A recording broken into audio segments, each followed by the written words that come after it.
It's very pleasant. Bob's mute! Alright. I need to find... So, the usual warning, potential PG-13 things come up, possible. We're gonna actually try not to do that one this time, but... just a fair warning, as usual. For now, let me find it. I have to go to a particular thing here. Here we go. Okay. Let's see, which one should I go with here? That's it. We should go with that. Okay, so welcome to the Insanimators, everybody, where we do everything but animate. So Animate. Inanimate. Inanimate. Wait, Casey, why are you talking? where we do everything but animate. How is that? Is that clear enough for you? No.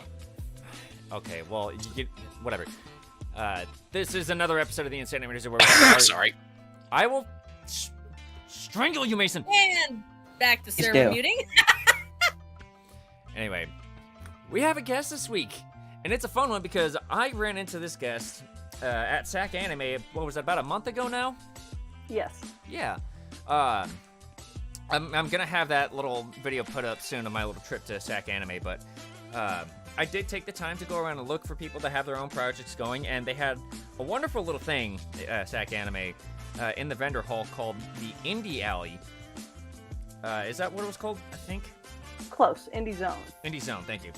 Yeah, it basically sits smack dab in the middle of Artist Alley, so it's, you know, the only thing with the black curtains amongst the rest of the artist. Yeah, it was really interesting walking around there because I saw quite a few things that I decided, you know what, gotta get these people onto the show at some point. And at the end, like almost towards the, actually it was at the very back of the Indie Alley, or the Indie Zone, Katie here was sitting at her booth with all these like bright dragon like plush puppet things. I can't remember exactly what they were, but I looked at everything that was going on. I'm like, this looks really cool. Thank you. And then I stood there for a minute or two, talked with you, and let you know, hey, if you have the time and you want to go for it, we'll have you on the Insanimators to talk about your thing. And Katie was gracious enough to accept it, so now Katie is here. So welcome to the show. Yeah. Thank you so much. Great to be here. Now, those of you Straight wondering until what the Germany. title is about and why, oh god. Oh right, who's the? Oh right, Mason. Okay, let me adjust. I honestly thought you were gonna go like, oh god damn it, he's here. Oh god damn it! The gator's here. For those of you He's gonna wondering ruin everything. what the title is about, the title is about a project that Katie here is working on called Dragon Child. It is basically a modern fantasy story? Yes. Would you like me to spiel? Yeah, give a brief little spiel about what it's about. Yeah. So it's a modern day fantasy series called Dragon Child. Basically, mythical creatures are real and they want to find a way to integrate into modern human society. And so to do that, the dragons have picked one human to represent all those different creatures, and that's the Dragon Child. So, of course, no pressure to them whatsoever. None at all. No pressure. You'll be fine. That's the that. fate of the mythical world. Fine. It's fine. I felt that in my soul. But yeah, it all started with the comic. I started writing it in high school. I just posted a picture of the booth from SAC Anime actually to the text channel. So started writing it. Had how many at that point? Maybe like 6-ish chapters written. Oh my And god, in those college, I actually was lucky enough to go to a school that offered what they called the Center for Integrative Studies, which was they really wanted everybody to graduate in 4 years. And if somebody wanted to double or, God forbid, triple major, to keep them from becoming super seniors, you could present to the school committee a list of things and a description of whatever your major would be. And so to make it sound more fancy than just comics, I presented it as sequential art, as you do. And essentially what that allowed me to do was, get into certain classes that I listed as requirements for my major that otherwise would be terribly difficult to get into. One of them actually was a children's literature course. Another was specifically about creating books. So it went over bookbinding. We got to see a bunch of rare books. I was able to go to Japan. Oh, like physically making books. Physically Okay. making books. So everything I from thought you were talking formatting about, the whole process. to actually binding with traditional tools. So we got to have fun with various glues and all sorts of different paper types. We got to learn various techniques to physically sew books together. It was awesome. Highly, if you ever can try and figure stuff like that out, highly recommend. Look into it. But so I also got to go to Japan because I minored in Japanese to study under 3 different artists over there through what at the time was a trial program through my school with a group that does a lot of how to do manga and that kind of stuff, and their company is called Japanimation, and it's run by this lovely man, Glenn Carty, who married a Japanese woman. Ooh. And he has 4 stories of just publishing house, and he lives on the top floor, and he just was like, welcome to my house and my studio, and let's teach you how to do everything. And it was amazing. Got to learn all the various traditional ways to create manga with screen tones, with various Copic markers, just various techniques that you kind of take for granted, but just general pacing stuff. And this is all just with people that they normally do business with, but with completely separate backgrounds. So one of them was this is the chibi person, this is the person who has their uncle is the Gundam guy, and just all these people where it's you guys are amazing. I'm so blessed to be here. This is the Uwu guy. Yeah, exactly. And so but through all of that, it was okay, well, this is actually real. And then inevitably going back to, making my own stuff. Up to that point, I really hadn't done too very much in actually creating my story as a comic. It was just in novel form, essentially. I was drawing the whole time, just had it in my brain that I wasn't ready yet to start doing comics.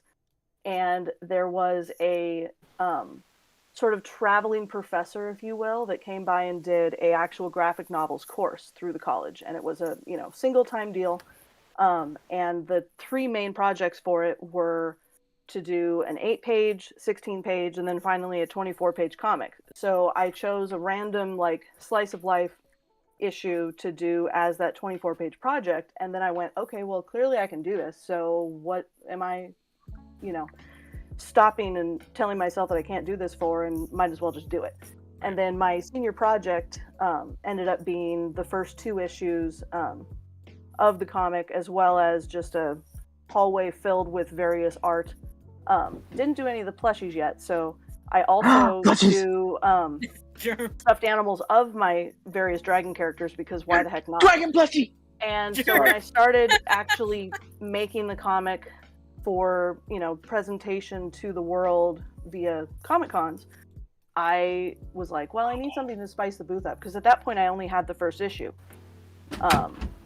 And what I decided to do was, I'll just make my favorite character, who's the green one in my little picture there with my icon, as a 44-inch long and wide plush.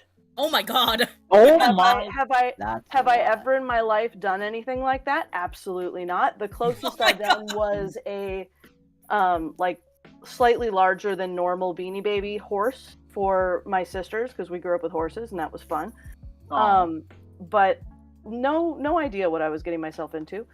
And the first one was very sad looking, but I only had to change the length of the head and the way that the back legs attached. Everything else was basically first design. But amazing how much of a difference those 2 things can make. And so it went from looking completely derpy with its head just face down to looking really, really nice and like any dragon plush that I'd ever wanted in my life. And I've just gotten better at them since. So it all started with those 2 things. So issue 1 and the one big green dragon. And then a couple years ago, I started doing puppets as well. So For the big ones, on average, those take a little under a week to make. For the puppets, I can get those done in a really long day. So I figure, kill two birds with one stone. Get something that takes less time to do, that is a lower price point, and can get more of my characters out. So I have 2 of the big dragons that I bring to my shows, and then a dozen of the puppets. And they all have names, so they each have their little name tags. And it brings me so much joy to see how much just the people's faces light up when they're like, oh my god, look at that. And then there's the inevitable, wait, you make these? And I'm like, yep, I'm very good at jumping in with just all of the perfectionism that is within my soul, and I take feel everything that. head on. Yeah, we know you do, Feel Dana. that. We know. Deep in my We know. soul. We know, Dana. Thanks, Germ. Thanks, So, Germ. but yeah. So I now have 7 issues of the comic out. I have, like I said, the big dragons and the puppets, and my 2 current projects that I'm working on are issue 8, which is completely drawn. I just need to scan it in and start inking. And then I'm also working on a coloring book, which the couple of black and white images of the 3 main characters, those are from that coloring book. Oh, I gotcha. Dragon. Germ. Yes, dragon. If you couldn't tell, Okay. Germ's kind of obsessed with anything reptilian. Fair enough. Just No, scaly. So growing up, was it in 4th grade? I think it was 4th grade. Might have been a little earlier than that. My parents were like, okay, what do you want for your birthday? And I'm like, I want an iguana. Dragon. And they're like, you can't have an iguana. And I'm like, but that's what I want. And so my sisters are born, have their little guinea pigs. And I'm like, nope, I want a green iguana. It's going to grow to 6 feet long. It's going to be amazing. And so we went to the local pet shop, and which I want to say was called like Oceans Unlimited or something random like that. And picked out this little green iguana. They're like, we promise it's like 70% chance that it's going to be a woman. So I named it Lizzie. Turns out it's a man. So my male lizard was Lizzie, which was fine. Nobody cares. But so yeah, he was my boy. I loved the hell out of him. We ended up getting a shower on wheels that was converted into a lizard cage. Had a huge log going, down that. So it was like, an 8-foot tall enclosure basically. And he lived the, life of a king until we unfortunately had to move from, at the time I was living in Green Bay, Wisconsin. And my dad's like, I just got a job in California. Guys, we're going back to California. Aren't you happy? And I'm like, you poor soul. I feel so sorry for you. So, I feel so so we- sorry that you need to live in the same state as Ark. Well, so sorry for you. but the problem was that they didn't want to transport my lizard halfway across the country. So we unfortunately had to donate my lizard to the outreach program at the local zoo. And I never heard from him again. So I have no idea what happened to my iguana. He was a very healthy boy of a little over 4 feet long at that point. But they say if a lizard, if iguana specifically can get past the age of 3, which he was well past that at that point, then they will probably live to be like 20-something. So assuming that the zoo didn't do something terrible, he probably lived a lovely life, but I have no idea. I'm sure he's fine. I'm sure he lived a happy life. I'm sure. Right?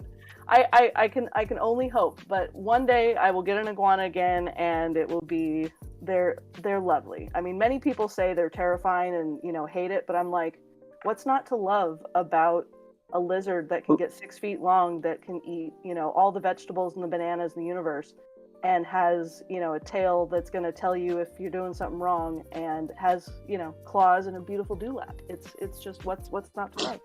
I think you just described my nightmares. You just described Dom's sister. That too. The only thing, like you were saying, the only thing missing, of course, is the wings concept, which that was all he had from being a dragon. But I will admit that my main character, Ember, she is 100% based visually off of that green iguana design of, the stripes in her tail and, blocks of darker color on her back and things like that, and the big frill. So yeah, she is in honor of my, probably dearly departed Lizzie. Aw, that's very sweet. Yes. It kind of sounds like what I did with I was gonna say, I find it funny that you were, like, not funny, but I kind of, you know what I mean. Yeah, I find no it worries. fucking hilarious. That you So that funny. you said that you weren't ready for comics because I want to go into animation, right? Fair And I'm enough, over here like, I need more experience with animation, getting a consistent art style. So I'm gonna start with comics. Yeah. I mean, That's why- is it weird that I told myself I didn't have despite, growing up loving like Don Bluth, Disney, all that stuff, Ghibli, once I discovered that, so on. I was like, I don't have the patience for animation. But when I discovered Most people long-form don't. comics, I was like, this is exactly what I want to do. Because the first comic that I ever found and just absolutely fell in love with, because as a kid, living in Green Bay, Wisconsin since the age of 6 to 14, didn't have any access to comic shops. Like the nearest one was maybe like 2 hours away. Jeez. So, and as a child, I couldn't exactly drive there myself. So, we, other than what was in the newspapers, I had what was on television as my, animated, cartoon stuff. And when was this? Maybe like third grade, maybe a little before.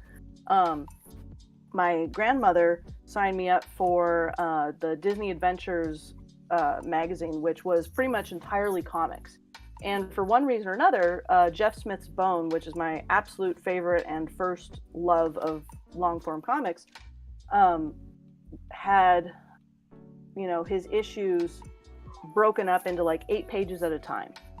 But in full color, which is weird for his comics because they're usually in black and white, but Disney wanted to print them in color, so they found somebody to do that for him. And so I was like, I love this, I need more. And so for Christmas that year, my sisters and I were each given one of the 3 volumes, and they were like, oh, this is really fun, but that was about as far as that went. For me, I was like, this is my life now. And so I, pretty much was like, well, I love to write stories. I love to draw pictures of animals. I love to, do all this stuff. So why not just tell the story that I have had in the back of my head, like even before high school when I started writing What is Dragon Child, I had ideas of, what if mythical creatures are real, but like some of them would be in medieval times. Some of them were, honestly a very bad version of Bone that was definitely way too, like visually and story-wise, just way too close. But when I came up with the story as it is now, it was when I finally decided, okay, this is my main character. Everybody else had existed far before that, but the main character, despite also being a redhead like myself, was the most difficult to decide upon. And so that determined my timeline, that determined, how the story was going to progress, and everything kind of fell into place after that. And it's just honestly a joy to do. I mean, yes, it takes a lot of research and time to do all the pages, and because I'm a perfectionist, every issue gets more and more detailed, which means that it looks great for me, but it takes longer to do. Yeah.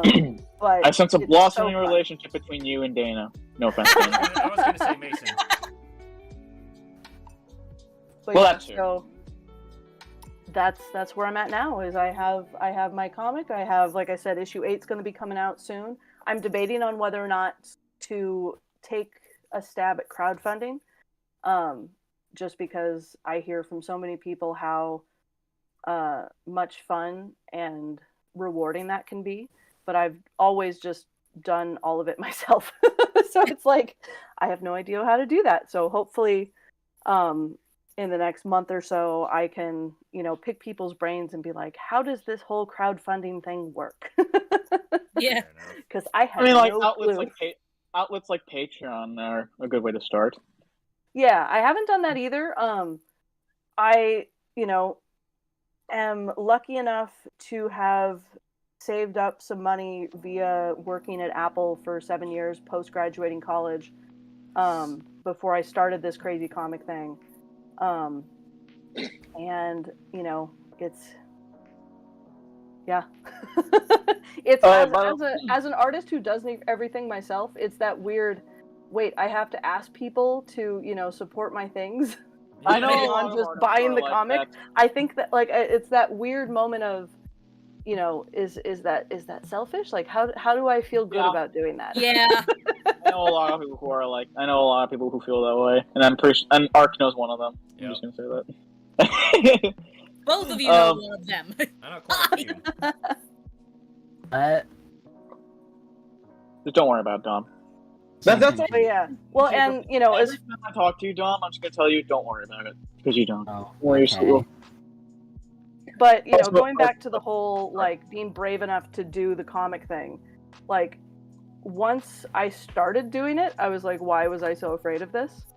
Yeah. Because inevitably you're just going to get better at it the more you do it. And one of the things that I discovered as I played with more and more things was that even though I started with sort of the Japanese paper, because that's what I was buying when I was around the artist learning how to do everything, I actually preferred the American aspect ratio of pages, which is just a bit taller.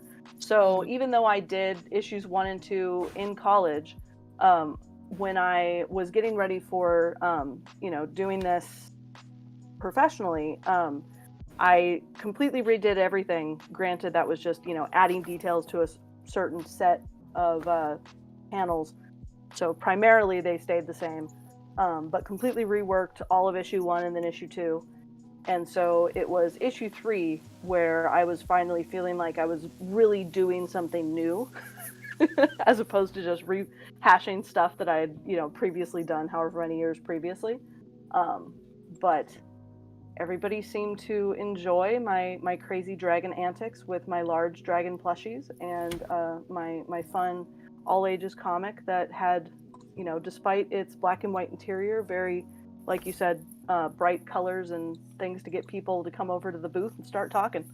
So that's me. It definitely caught my eye when I was walking around there, and it was, among all the other like super cutesy, like I like to describe them as like kawaii art because of how like bubbly sure. it usually is. Yours stood out because there were so many bright colors and like plushies and everything sitting everywhere. Like at the direct opposite end, there was a guy who was working on his own like sort of, how do I describe it? I described it to the Insanimators group here as Starship Troopers with bugs. Yeah, that sounds accurate. It was interesting because some of those things do stand out, catch your eye and all that, but looking at you all the way back there by yourself with these bright colored plushies and these, all these different like cards and everything else going on, it was like I was surprised there weren't more people going around over there. I mean, not that there weren't people, but... Yeah. I mean, I'd say that, in talking to other people doing their own comics like myself, it's always a really hard sell because you are bringing a completely new IP to people and you just hope to God that your style gets people interested and they come over. And, because it isn't, the same thing that they're aware of, which is, 90% of what you would have at any comic show. They don't have a built-in response of, oh, I'm already interested in this. But, yeah, that's it's sorry. Yeah, but it's definitely interesting to see, like, I would say in comparison to other people that have been doing the same thing I've been doing, business, while not like completely flooded, is very steady and very good. And the people that are fans are very, very happy with it. So, that makes me very pleased. And, like any interaction that inevitably turns into a long-term customer, I'm always pleasantly surprised because you going into this sort of thing, you kind of have to be your own first fan in that if you're not into it, they're going to tell and, never stay. So, I completely agree that, the booth is never flooded with people, but, the interest is definitely very steady and very strong. So, which is always good. always which good. yeah. Hopefully as time goes on and more of my 6-issue volumes are made available, it will just snowball, and that would be lovely. But there's no controlling that. It's literally like all the people that I talk to will say, well, it's all about just being there, and eventually they'll be like, oh, I recognize you from X, Y, and Z, and then they finally buy something. But what surprises me is that despite having been doing this now since late 2013, the amount of people who are still just buying everything at once. Like, yes, I do get people who are like, okay, I know that I bought through this and I want, whatever, is new. Like, please just punch whenever that happens. But the amount of people who, despite me being, at relatively the same shows now for all these years, who are just like, oh yeah, let's get all of it. Let's get, whether it be, the 6-issue trade or all 7 issues together, whatever it might be, or, the classic of let's get into it first and just get the first issue. The amount of that still surprises me, because you would think at this point it would still be dominated by, people that are catching up, but no, it's so much still just new customers, which is fascinating. That's still good, of course. I wanted to add that it's very much an unfortunate thing when it comes to working on a brand new IP. It's just that it doesn't, unless you have it like very much established beforehand, which by that point it isn't really a brand new IP. It's Right. kind of hard to have a lot of people show up. Like that's why I like to tell people a lot that they should really do like a comic first, or at least like make the characters that they're trying to establish a very public thing. Like Right. they're like, oh, this is the main character, and I'm going to be developing him, and then you post like all these updates about him and get people gravitated towards it. Yeah, well, and I- I will say as well, one thing that I find terribly frustrating is, unfortunately, comics is primarily a men's game. And as a woman, I've seen people who, and I, like I said, I do all of it. I write the story, I make the comic, I make all my merch. It's me. I'll see people who, whether it be, your typical, white male, typical Asian male, whatever. But I mean, those are the standards in comics. Let's be real. I know. And so they'll be sitting there with a booth. They are the writer, so they're not the artist, and they have a picture to establish their upcoming comic series. So they have nothing to sell. They have literally a pamphlet at most. And their booth will be completely flooded with people. And I'm like, hi, over here. I'm next to you. I got all this stuff. It's all me. I'm not just the artist or the writer. I'm all of it. It's like the assumption is, oh, you do this? Oh, that's fun. Hi, person who has nothing. It's the worst. Yeah, I can see it. Yep. But, you kind of just have to move past that and just be like, okay, I'm in here for the long haul, and I will outlive you, random person with your, plush bears killing each other comic that doesn't even exist yet. well, it's good that you're Bears keeping. killing each other. Not even joking. Completely 100% happened, and no idea if the comic ever actually came to be, but I'll tell you, they gave out so many pamphlets that day. It was great. They chopped down an entire forest just to give them out. You're literally Probably, explaining the plot of probably. Naughty Bear. Well, But no, it is good that you're keeping your head held high, because there was a lot of people who I know that if they were to deal with that, they would just completely bend over and capitulate and just be like, okay, it's not worth it, things like that. right, you know? right. And I mean, that's why I say you got to be your first, fan, because Absolutely. you have to need to make it happen. I would say that the people that are in it for the long run with comics, could not do it any other way, myself included, of we have a story, it needs to be told, or sequence of stories, and it's going to get out there, regardless, and we hope that people enjoy it too. Also, just But- a moment. Hadley Works, thank you for the subscription, my friend. Thank you. That's very much appreciated. By the way, Arc. Boy. PM, What? PM, please. PM, please. Arc. PM, please. DMs, get... Okay, fine. Please. Arc. By the way, Arc. I'm working guess on what? it. There's a thing. Arc. Guess what?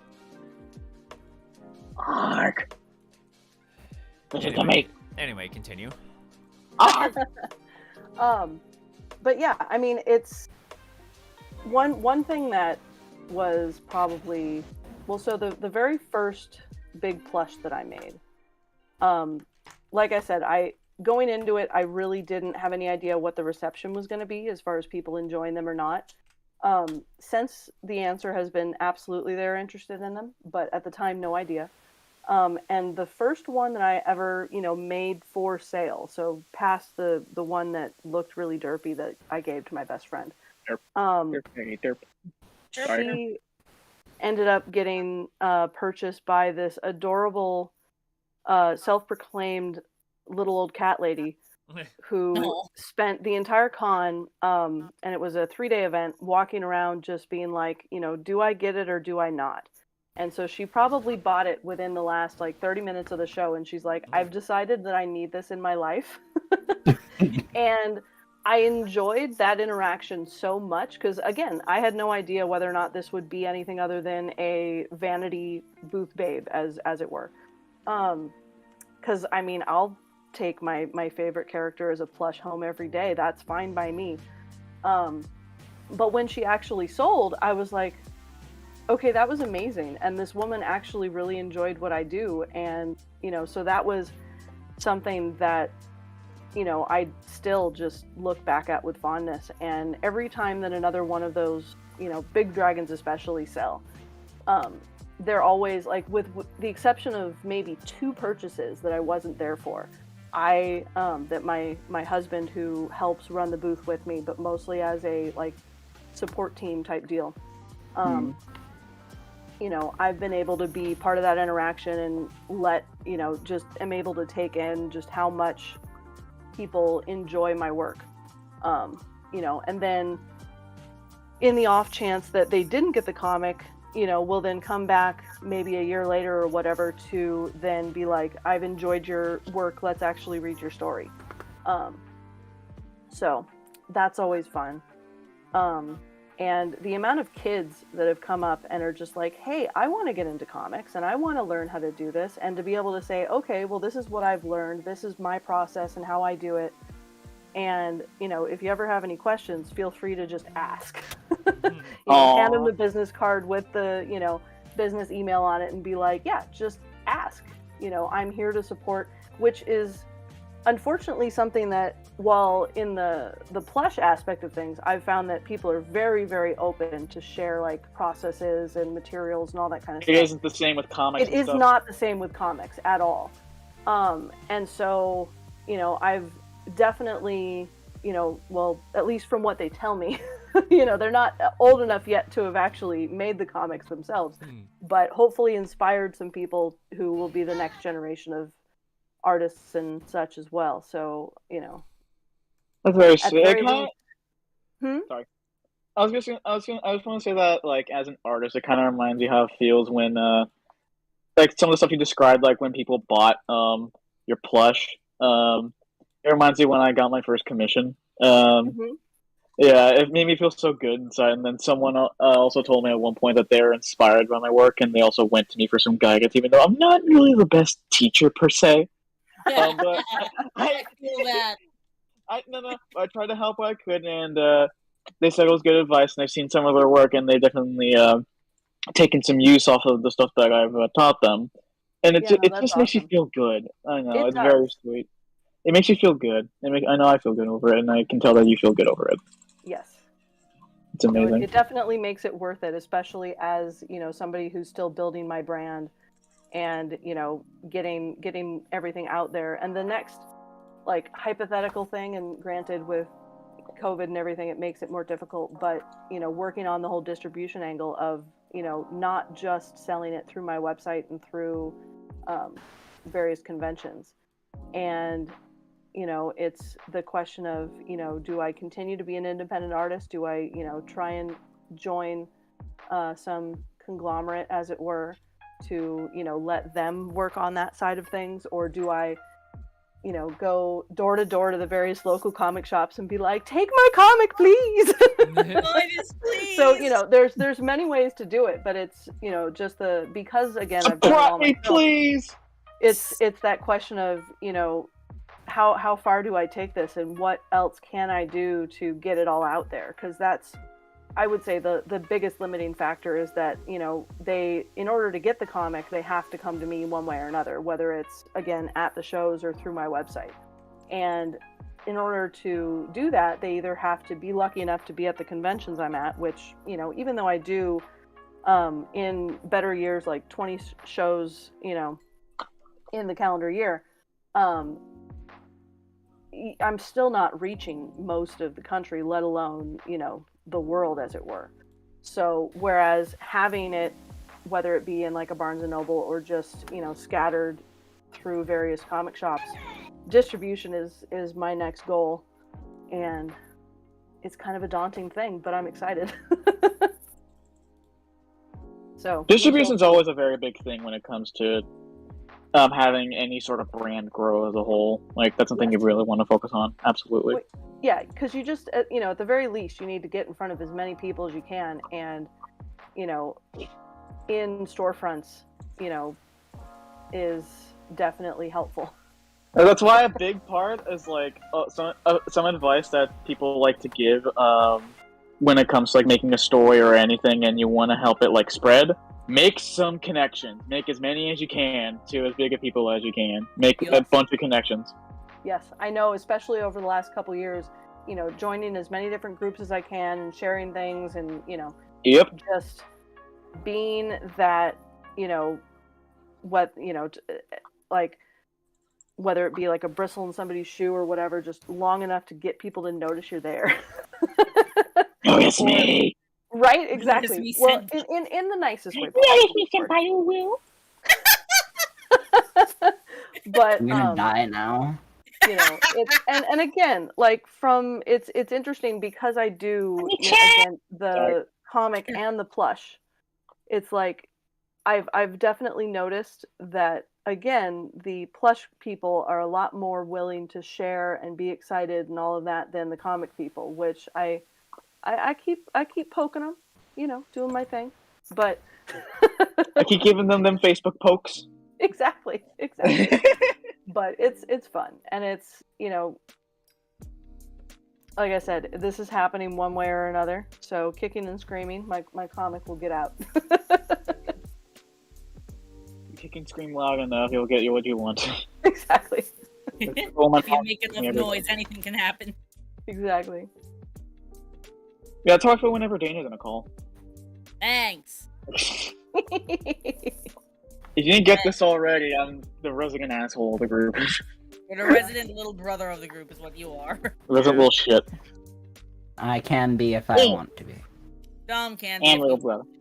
And little brother. Dom and Germa, the two little siblings of the Insanimators cat. Yeet. I'll fight you. I love you. Why? What the fuck was that? There was just a loud thump outside my door. Jesus Christ. Why am I going full furry mode in this fucking stream? Jesus Christ. You're going full furry mode. You're not even the furry of the group. You're the scaly. I mean, scalers are still furries, technically. Kinda, sorta. Kinda, You sorta. want me to make fun of you more then? I already make fun of myself every day, don't worry, Dom. Wait, I already do my job very well. I mean, at least I don't have to do it. I mean, at least I don't have to do it for you now. Just do it yourself. Okay, I'm done.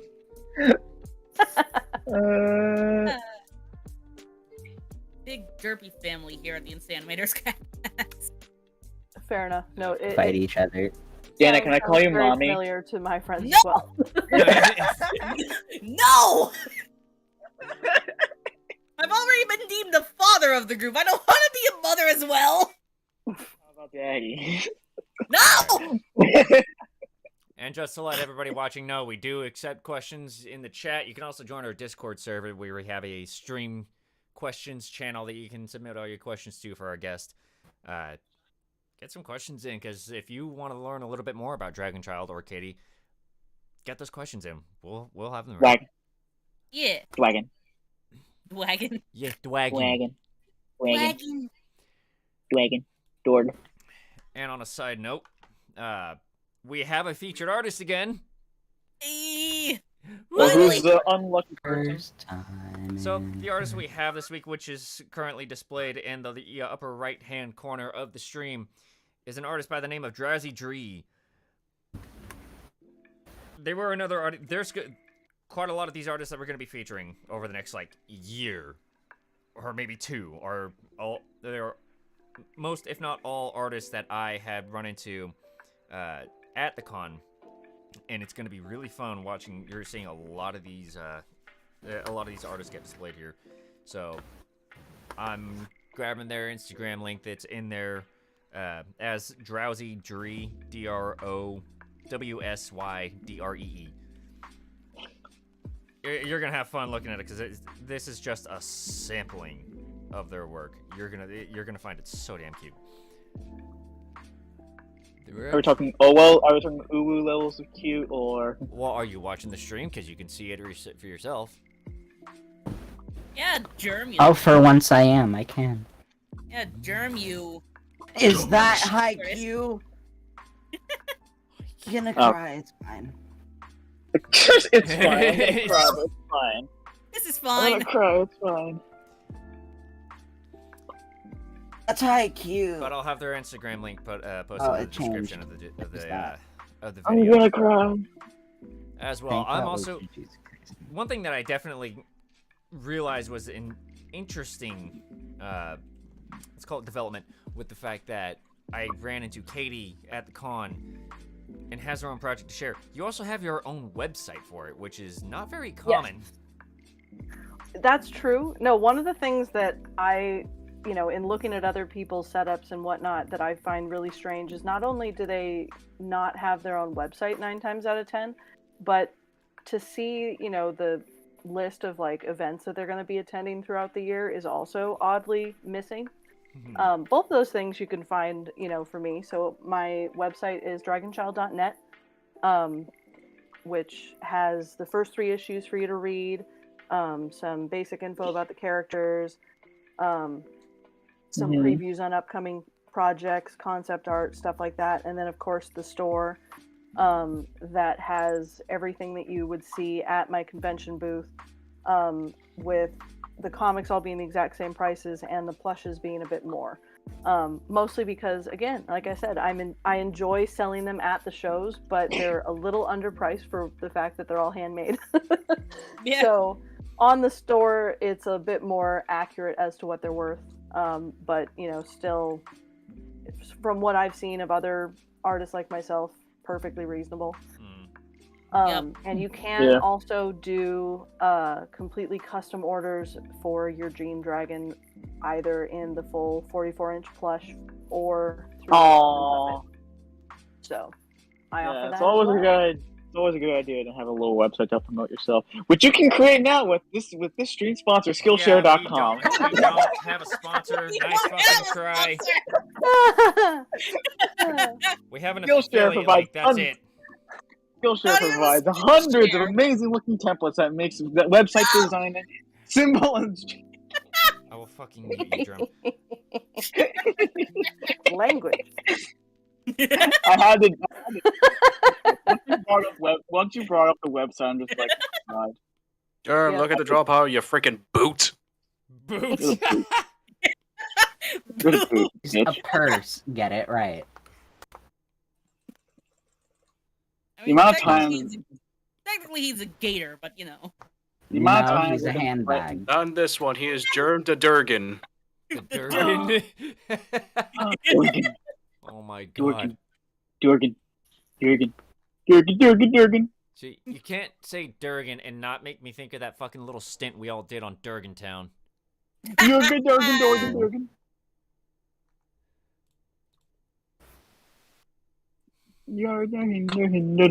Oh my god. Sorry. Are you though? No, I'm not. I have no shame. Of course you don't. If you did, you wouldn't say half the shit you do on the regular. Yeah.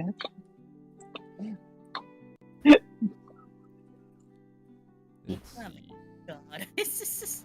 Fine art. But do you guys have any questions for me or want to know more about my stuff? Yeah, I have something. Dragon. It's not Thank a you, Germ. question. Thank you, Germ. All right. So I'm not done. there are different dragons in the world. Is what I Not got done. earlier. Yes. Do they all represent anything specific? I mean, so the way that I have it set up is the idea that, dragons from all around the world in various cultures do exist. So you have your basic European dragons, you have your Western dragons, Basic bitch dragons. Eastern dragons, and then you have your wyverns and you have your sea dragons, blah blah blah. You have your basic bitch and- dragons like mine. I mean, yeah. You have your wingless dragons who are just very giant lizards that aren't dinosaurs. That aren't dinosaurs. Dinosaur train. I mean, it's No. wrong though. You need to add no, in not one really. who's like insisting that they are a dinosaur. I'm a Right, dragon, right. I promise. No, my main character Ember, she of the dragons anyway. So my main character technically her name is Ryu, which it means dragon. Very, high school child coming up with this concept, but so the main dragon character Ember, her mother actually is a very wingless dragon, and she has puppy dog ears and is lovely. Her name is Gemini. Aw. And she, despite not being able to fly, has full control over all of her winged children and husband, because she is just that Oh sassy. god. Um, Don't. I'm thinking Called things I mom really should not. power. I'm thinking things I really should not be thinking. That's all I'm saying. That's valid. So not that, but yes.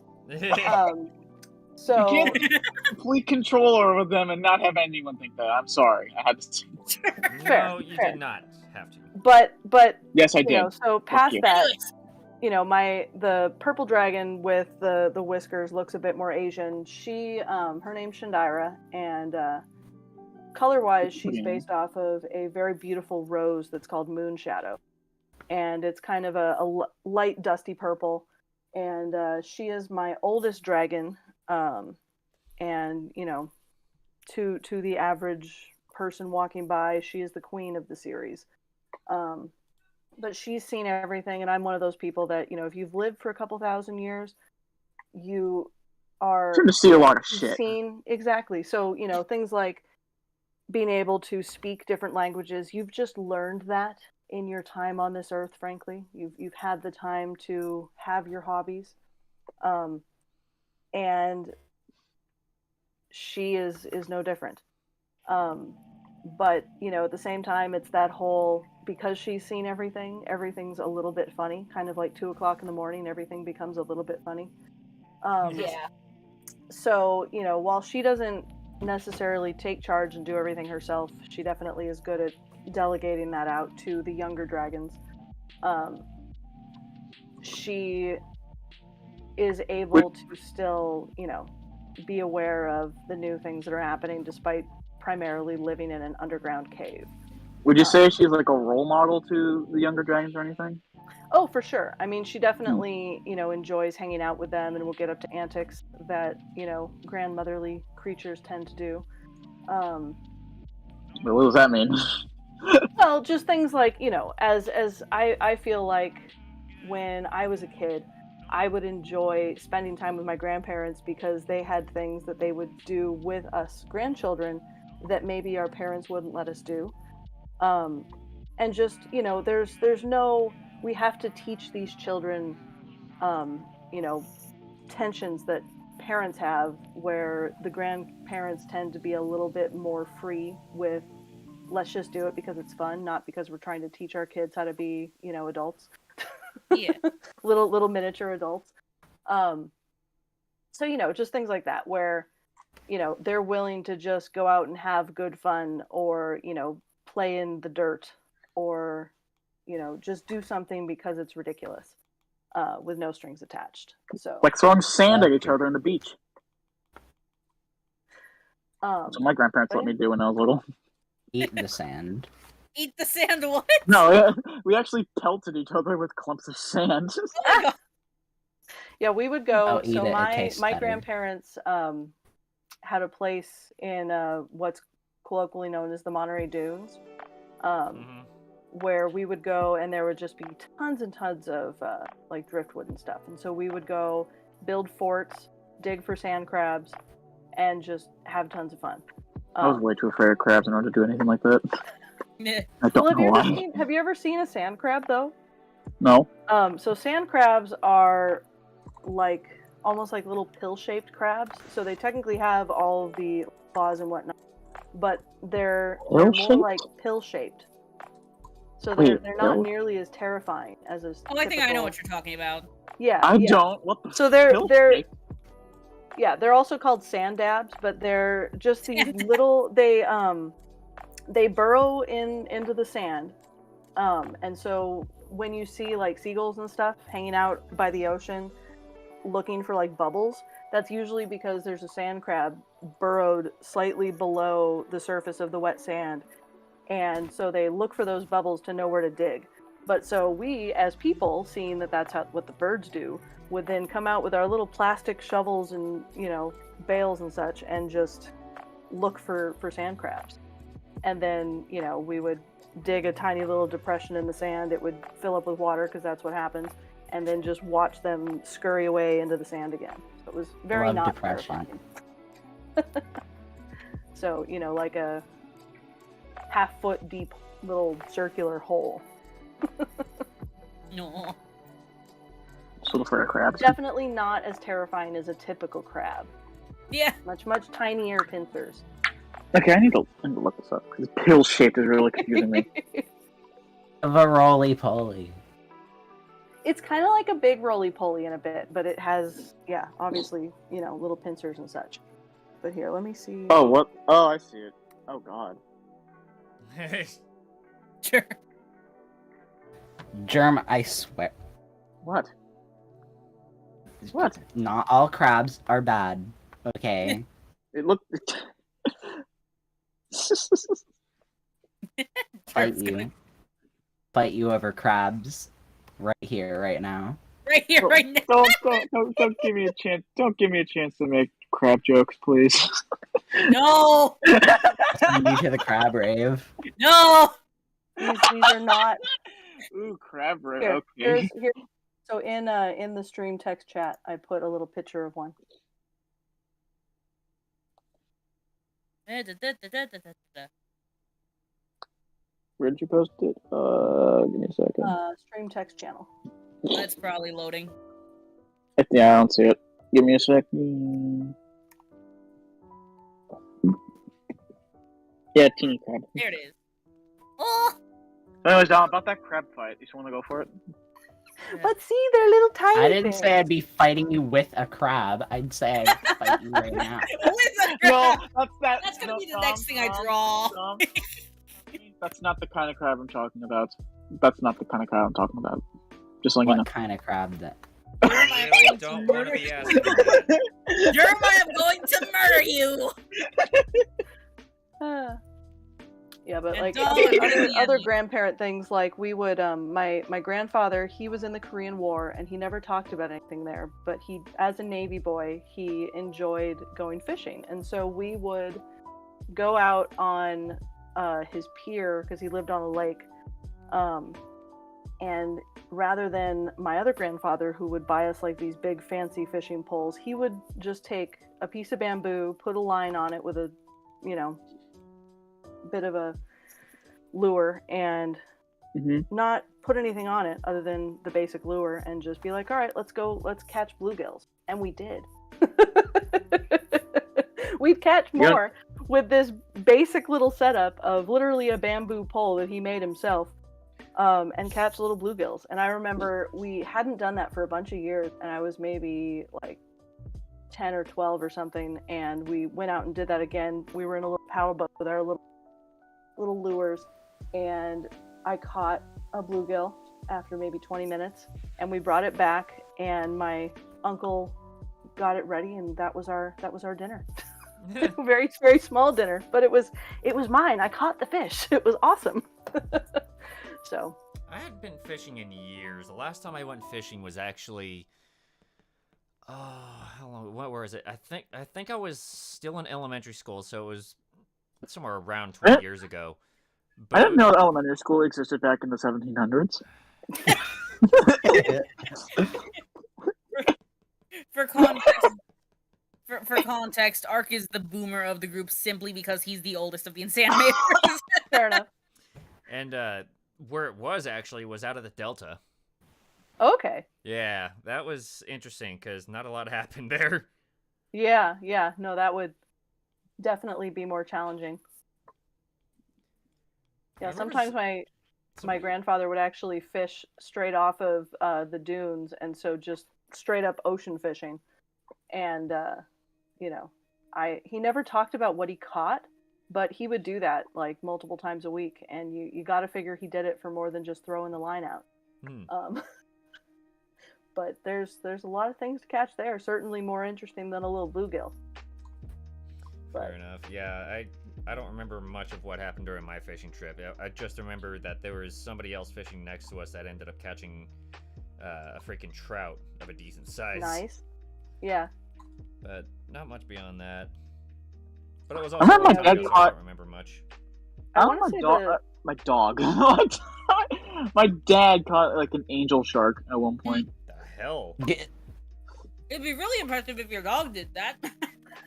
right. I don't know why I said my dog. I'm drunk. Okay, I deal with it. It just happens around here. Yeah. I'm drunk. Absolutely. Yeah. I do. I do the alcohol. Fair enough. Wait a minute. I do the weed. Why yeah. the I drink water. water is It good? is nice. You would have to drink a lot of water if you're doing cons, because with all the talking you got to do. Oh, for sure. No, especially for the multiple day shows, I've taken to bringing a like 100-ounce Ooh. water bottle, which it's green and purple, so it makes me happy. But it's lovely, especially if I'm doing shows very far out of town, which has untrusting or bad tasting water. Right. So anywhere in I California? brought my home water. Well, so where I'm at in California right now, we have some of the best water that you can get your little paws on. But if you go out of Ebmud, as it were, that's the local municipal system, the water is awful. And so I will bring my Ebmud water with me to, say, the LA area where the water is really bad. Well, most things in LA are really bad, so. That's true. No, the one good thing in LA, I will say that I look forward to, is there is a chain of sandwich shops called The Hat. And The one good thing about LA was when it no longer exists. Germ, I swear to God. No, but seriously, if you ever get a chance to go and get The Hat in the LA The area, Hat? yeah, That The was Hat. cool. Well, if I ever hate myself enough to go to LA, I'll check it out. Fair enough. If you're ever stuck there for one reason or another, that's the only thing worth your time.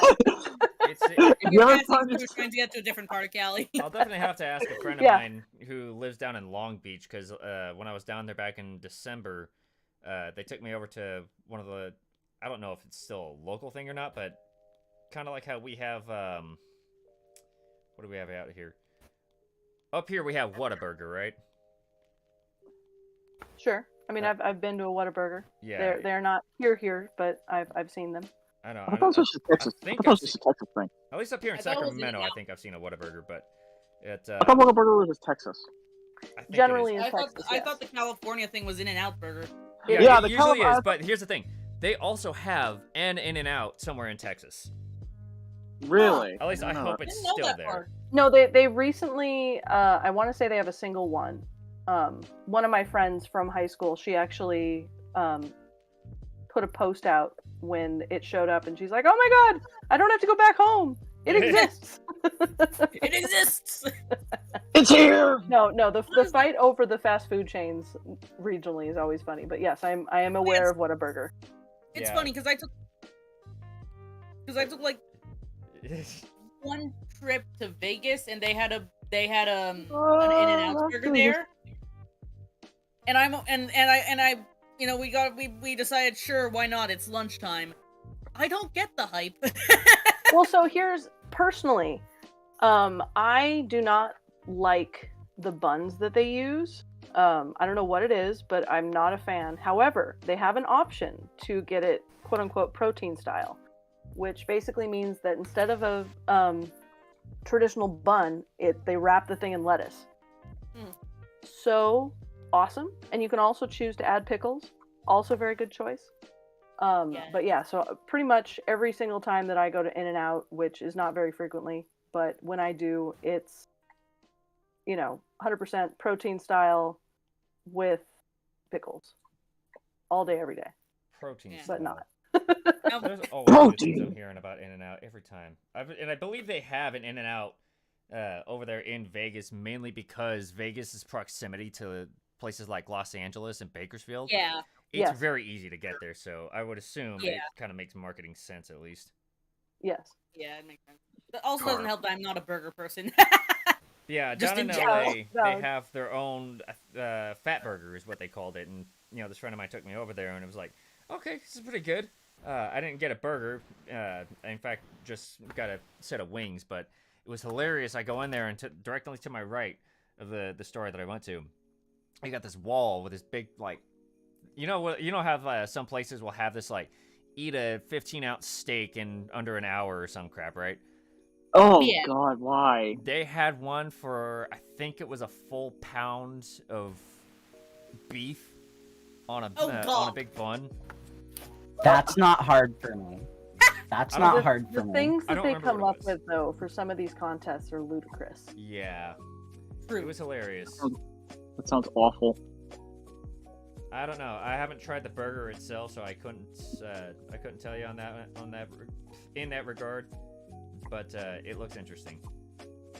Good I food. mean, I have nothing against eating a lot of meat, but that's too much meat. Meh. Okay. No one got it. I Okay. ate a pound of meatball. Germ. Ate a pound we of will meatball smite at thee. Olive Garden. I'm going to tell Lana if you don't stop. She's not gonna care. She does some of the same shit too. I just bit my tongue before, but I lost what I was gonna say. Yeah, that happens a lot. You get used to If that. you do not behave yourself, I shall smite thee with the power of 1,000 suns! Do it. You won't. Harder, Daddy. Don't, Sorry. please. Oh my god. I'm an awful person, Katie. I'm sorry. It's all right. At least it's entertaining.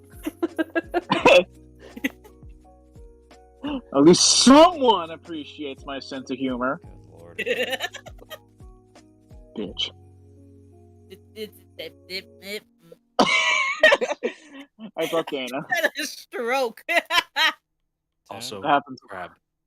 Time to tape the gator's mouth shut. No. All right, where's Get the Me over do pig? it. No. Get over here. No. Come here. No. Come here. Hold still, you little shit. No. What the hell? What? Why did you play that? I don't know. I meant to play something else. What Oh my random God. thing to play? Katie, I apologize for this. This is what happens when a pet gator does not behave. Why he's becoming the Like first herding lady. cats, some would say. Yeah. Mm. A Floridan cat, yes. As Ow. a man who owns 6, Ow.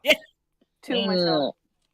Spit I own shot me 0 in the because wrong fuck tooth. that. I was playing fetch with one of them last night, actually. You're playing fetch cat. And it was entirely her idea. So my little cat Sophie, she loves to play with twist ties, and so she had found a clear twist tie, brought it to me, and just pointedly was just staring up at me like, "Aren't you gonna play?" Aw. So I gotta play so I toss it. She runs like a crazy person, grabs it, brings it back, and we played fetch. It was lovely. I wish my Yeah, cat would do that. I used to have a cat who actually did play fetch, and so I know exactly what you're talking about. And oh Yeah. my god, it's amazing every time. Yeah, no, they say the smarter the cat is, the more dog-like they become. And I've had Yep. 2 cats now that have played fetch, and I wouldn't say that either of them are particularly intelligent. But it definitely is fun. No, my first cat that fetched, his name was Salem. All black cat, very original. That's But an he came with the amazing name. Wasn't my fault. He would play fetch with the little toy mouses that he otherwise would do nothing with. And my parents had a very slippery hardwood floor, and I would toss it very vigorously, and he would just go bounding after this little mouse and would slide maybe like, I don't know, five bounds into his run and hit the glass cupboards, maybe like 6 feet past where he slid. And so his head would just go smack straight into the cupboards, and he would have the mouse in his mouth, and he would kind of like, sway back and forth, wobble a little bit, shake his head, and then come running back and do it all over again.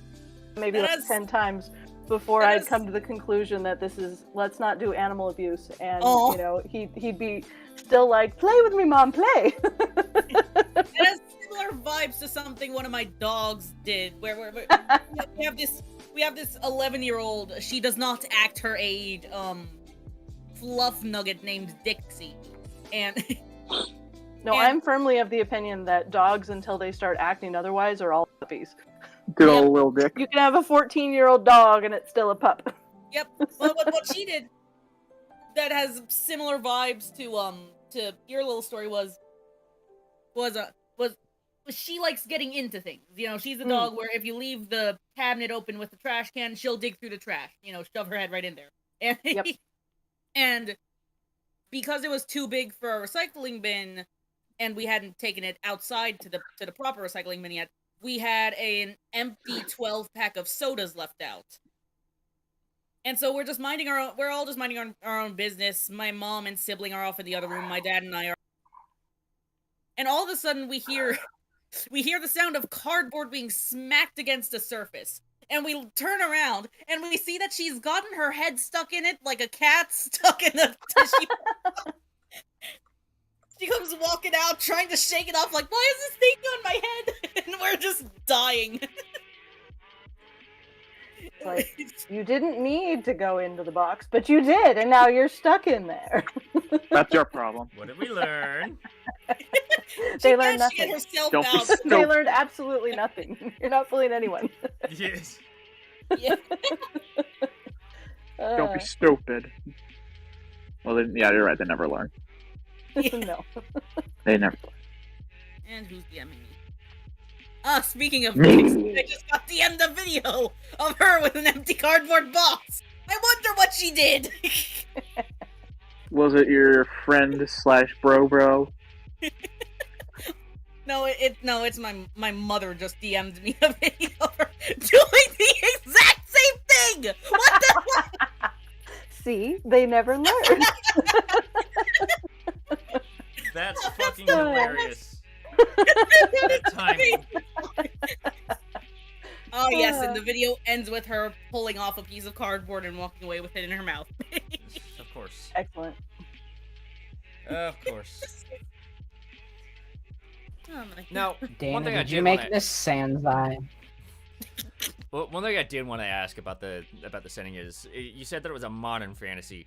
How much modern is involved with this story? So the beginning definitely starts out just in the sense that, people are going. So the main character is going to high school, and it starts right at the end of her sophomore year of high school, and so, you see things like people walking around with cell phones and that kind of thing. So the internet exists, all of that. Damn Zoomers. But they're not necessarily doing things related to that beyond this is the world that we live in.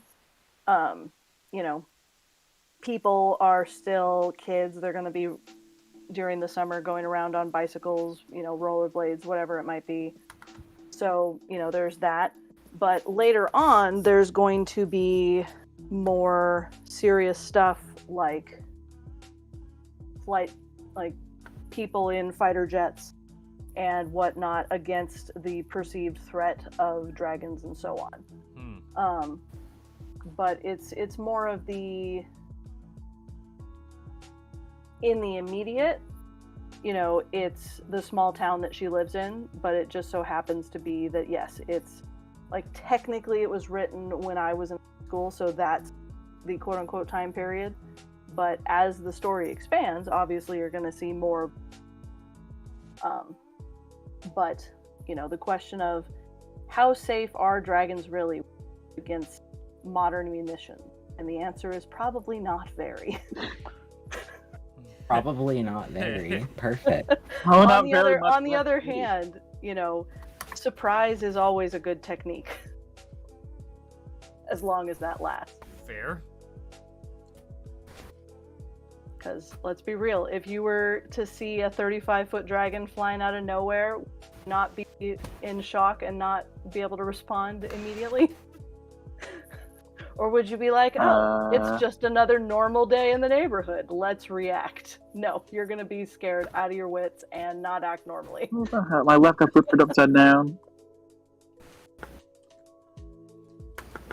Yeah, But I yes. know. They already don't act normally. I know dragons, at least in Dungeons and Dragons, tend to have this like aura of fear thing where if you basically have to roll a dice when you get near it, and Yes. you have to see if you're mentally fortuitous enough, or no, that's not the word.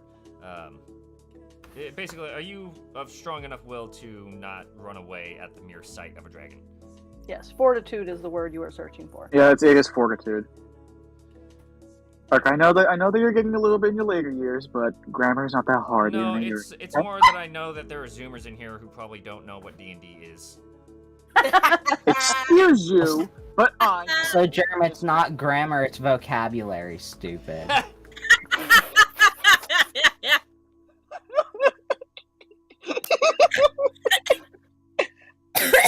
okay. Yes. Dumb. I just need to say this. What? I love you. Good for you? But yeah, Okay. again, going further into the question, you know, I don't know if you guys are familiar with like the Dresden Files or like Larry Correa's Monster Hunter International, those kind of books where same deal, where you have, you know, humans living their lives and these other things exist. So, you know, in the case of the Dresden Files, takes place in modern day Chicago. He's working as a private eye while also being a wizard. You have Monster Hunter International, where basically the U.S. government has what they call the PUF system, so Perpetual Unearthly Fortune Fund, for people who go out and kill dangerous monsters.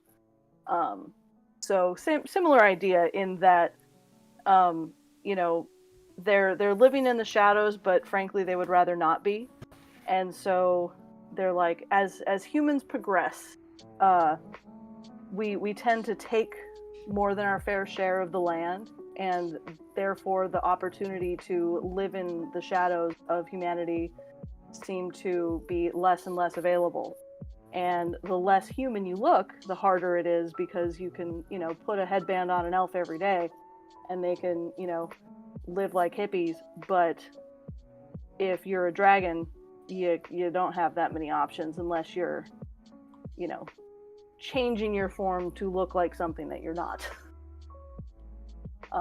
So that's kind of what it comes down to, in that, you know, the humans have, you know, been living normally, and the dragons and other mythical creatures have been, you know, living their best lives without admitting to exist since the Middle Ages, because frankly they thought we were terrifying. And now are like, we're running out of space, we need to make this work. How do? How do? How do? And suddenly imagining one of these dragons trying to use those massive claws to use the internet. Right? Well, but, you know, various things, whether it be, you know, Siri or Alexa, you know, Google Voice, all these things where it's like you can interface and, you know, get around those type of things. But yes, no, things like that are definitely always fun. And I would be lying if I tried to say that, you know, the certain characters like my dragon Ember, she's small enough to, you know, be a bit of a shoulder dragon. And so, you know, she meets the main character and almost immediately goes into the let's learn more about what humans got going on, because I've been living in a cave my whole, you know, 17 years of existing. Please Literally share. living under a rock. Everything you have is cool and shiny, and I want to know about all of it. Here's a video game.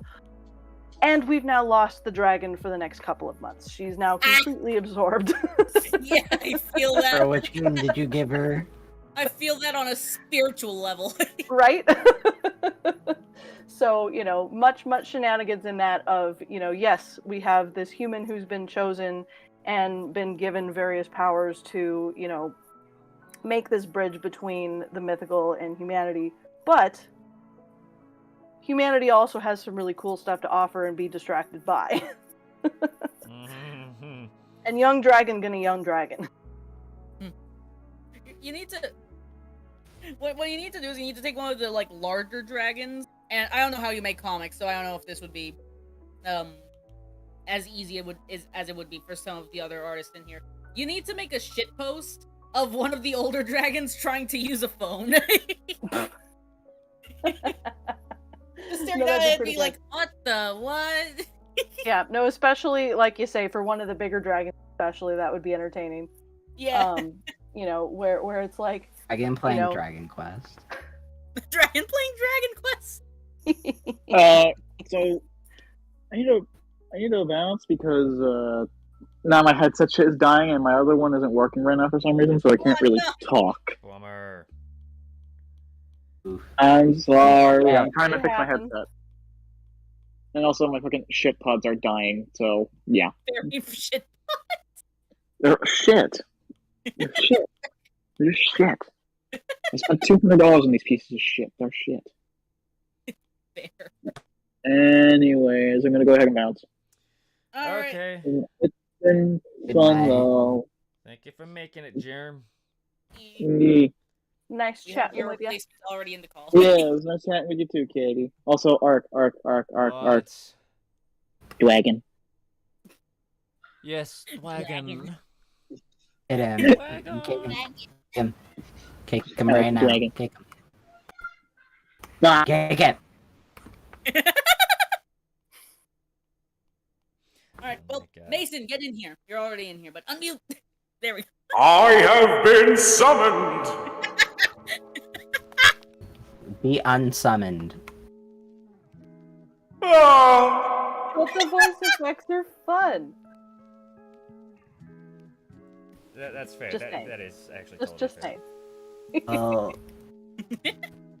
Hold on, I always wanted to do this. Kirby. no! The aggressive no from Dom. I played an online match against a Kirby main, and it set, okay? I'm sorry for loss. COVID is fun. Oh no. I know it is. I've had it twice now. Knock Yay on for wood, I've pandemic. stayed safe this whole time. So far. Just wait. I'll come to you and give you. the No, you will not. I'll ship over my coughing to over. Wait, don't skip over the. That's just gross. Mason, shut the hell up. Oh my god, dude. Yeah, no, I will be the first to admit that I have, you know, been living as a hermit in order to avoid all of this stuff. But, you know, despite that, have very much enjoyed the fact that, you know, as of halfway through last year, you know, a minimal amount of cons have started up again.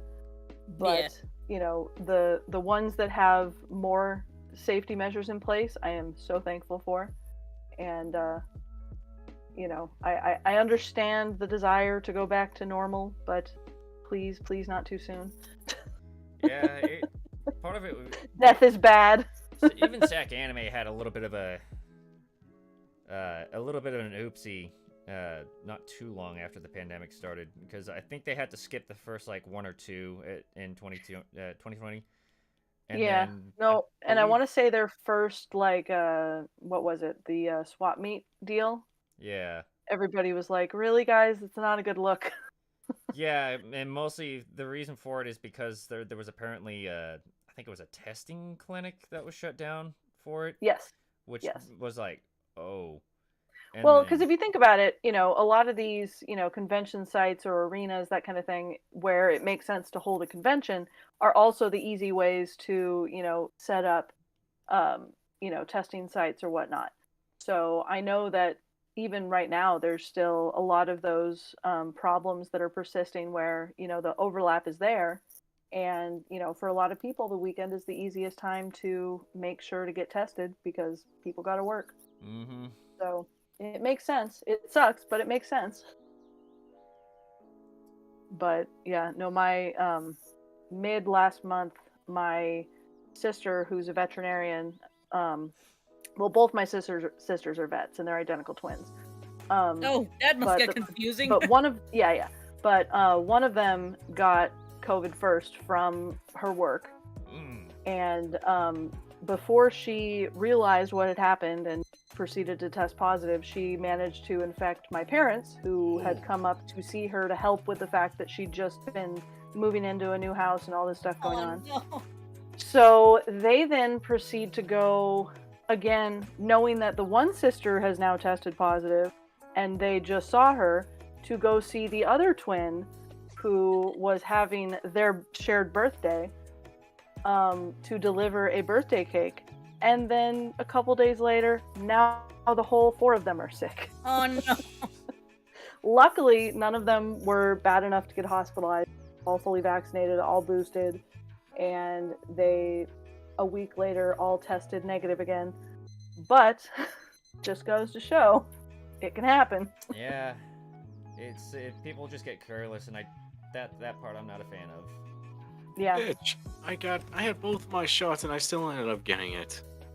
yeah. Well, and like I said, at least you know that you're not going to get sick as badly. Like the Yeah. one of those Yeah. 4 that was sick the longest was my mother, who, big surprise, is a breast cancer survivor. So, not as strong of an immune system. And she, again, luckily did not have to go get hospitalized or anything, but her symptoms did persist past when everybody else's were gone. Yeah. So, Also, off topic, I'm still not at the desk. So to everybody watching right now, Oh. I am the ghost of madness. Oh my god. We have a ghost here at the I Insanimators. stayed at. It's not as if Ark forgot to put in your Bad topic. idea, Dom. but is it a happy ghost? I will haunt you. That won't bother me much. I will make you watch Bo Bo Bo Bo Bo Bo Bo. Oh my god. No. Why did you have to remind me that show exists? Because it's a good Not show, as shut the bad. fuck up! You It's still not as have bad the as echo filter Coconut on. Pico. I'm just trying to make a point. No, At but least the, it's not the Boku no correlation Pico. of those 2 together was excellent, I must say. Yes. Also, why am I speaking through Germ's character? Oh wait, German, never mind. I'm stupid. congratulations. Oh wait, hold on. That's right. For some reason, my damn hotkeys also connect to YouTube, so every time I press like 1, it goes all the way back to the beginning of the stream. No, not the whole damn thing. Ow, my fingers hurt. Mason, you cannot lock the damn assets. Makes it difficult to work with them. Boy, it makes it difficult to work with like when there's one set of sprites purely for talking, like when we're doing topics or guest episodes, and then there's one where when we have a game night. So so I'm trying to make sure I'm able to move those characters around without accidentally moving the other characters around. You feel me? It makes it more difficult to move one character when you have to move them all. This is why It's I'm called the one getting. handling this. It's called getting to the nitty-gritty arc. This is why I'm the one handling this. Oh wow!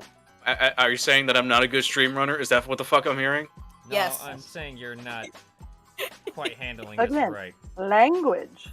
How dare you question my abilities?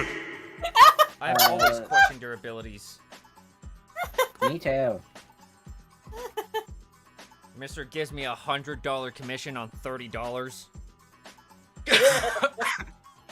I give you more than what you ask for. Yeah, all right? not That three is and a half my times as much. That's not how the business that is my supposed to job work. description and a half. All right. Sorry, I can't help but go above and beyond. It's not my fault. So one side topic, one unexpected thing about starting to make the puppets was that I got a few people who started requesting commissions of various things non-related to Dragon Child.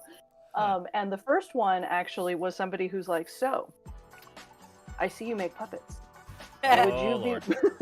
Would you be willing to make a Kermit replica? Oh my god. And I will admit, my initial response was, I have no idea. Second response was, I've always wanted to make a Kermit. If I say yes, you will be my test bed for how to make myself a Kermit. Actually, that's So- gonna be the next. That's gonna be the next one, like Kermit Shifty. So No, I it already have happened. a puppet shifty. So I ended up making a replica Kermit out of like some Antron fleece that I was able to track down in actual frog green. Hey. And it was designed to be like a walk around puppet, so it didn't have any legs. It had the sleeve for the arm and traditional armature in the arm so that you could pose him to be whatever you want, but it didn't have arm rods for actually like more traditional Muppet style puppetry. Yeah. But again, walk around puppet. But just an absolute joy to make. And the guy who purchased him ended up getting it at one of the Stockton Con events a couple years back. Oh. And he got him specifically to take down to the D23, which I don't know if you guys are familiar with the show. But it's Yes. a I've heard of it. lovely show for like all new and secret things Disney. Disney nerd. So he went around as Jim Henson with his Kermit, and apparently Yeah. it was an absolute hit. As you would imagine. I then proceeded to make myself Kermit 2.0, and he has legs unlike the original first one. And he sits on one of my lamps because that's the best place that I can figure him, to exist in my sewing and drawing room. And he sits with a Bulbasaur hat on his head because the way that Yes. his head is situated on the light makes him look like he's constantly screaming. So because that's very distracting and I don't need that in my life, he's covered with a Bulbasaur hat and it's great. That's an amazing solution to that issue. Right? But yeah, So I mentioned a second ago, I have I've made my own character as a wannabe Muppet of and she has the opposite issue where her head is perpetually slouched forward and she's staring at the ground. yeah, no, that's the other most common thing I would say. Yeah. The hardest thing with Kermit is because he has literally no internal structure on his head whatsoever. It's all just, kind of an elaborate sock with a mouth plate. He doesn't look good without a hand in there to give him structure. Yeah. So hence That is his my structure. strange Bulbasaur hat solution, but it, definitely is, was he's a something that I'm glad that I did. Was probably, again, just like my initial dragon plush, not necessarily ready to do, but I went in and I did it, and he looked awesome. So, and He's eternally crumpled and screaming in pain because of it. well, mine is. I don't know about the first Yeah. one. But ironically, and I didn't know this at the time, at the Stockton Con that I was at, literally I found out right after I had handed off Kermit to his now owner. Steve Whitmire was there. So he, when Jim died, he was the next Kermit voice, up until the end of the most recent ABC. I forget what the name of that show was.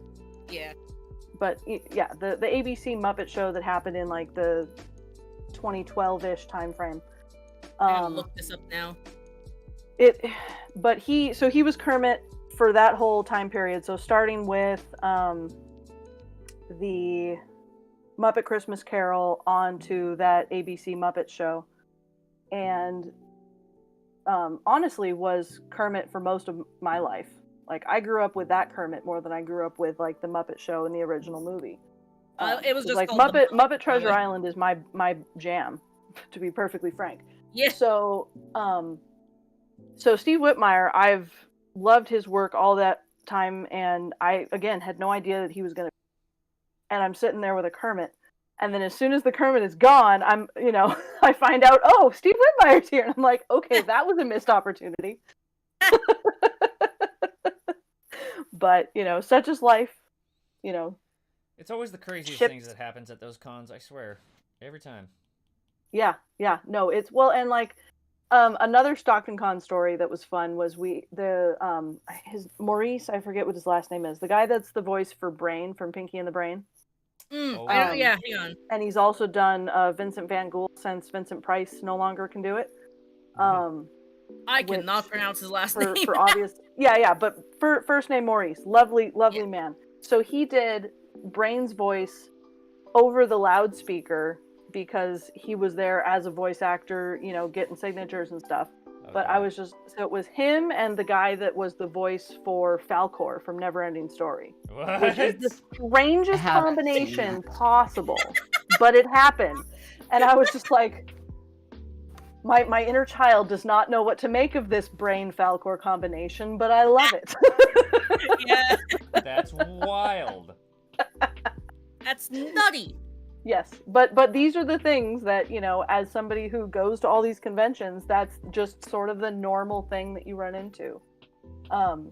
Probably my favorite interaction, which was like the worst show that I ever was at, but it was saved by the fact that this one celebrity was there. Don Bluth was doing the signatures. Oh, shit. And so I, as somebody who can obviously draw, drew a quick sketch of Mrs. Frisbee and Jeremy the Crow from Secret of Nim, and stood in line because people were not like to explain why the show was bad. It was in a room that was way too hot for the October time frame that it was happening in. Oh no. And it was basically like a hangar storage bay area. And I had wandered down to go fill up my water bottle and was passing people going like, do you guys have any idea where the vendor hall is? And this is like maybe like an hour before the end of the show, and people still haven't found the vendor hall. Not a good sign. But so it was all bad. And this was years ago. But Don Bluth was there, so I stood in line because clearly, I was missing nothing else. And I'm here with my picture, and I asked him if he could sign it, and he was like, absolutely, but you drew this. You should sign it too. Yes. And I was just like, oh, I guess that's true. And so I now have this lovely signed drawing that I did that is signed both by Don Bluth and myself, and I will forever cherish it. He comes off as an amazing type of person to ever get to interact with, because I've seen him. I've seen his face once when he showed up on the Nostalgia Critic to promote the. I think it was either a video game or a full-on movie. Well, so he was working on at the show. He was there with a couple of his buddies for I always forget what the name of that game is. I could tell you. Dungeon something? Yeah, well, it's his dragon themed.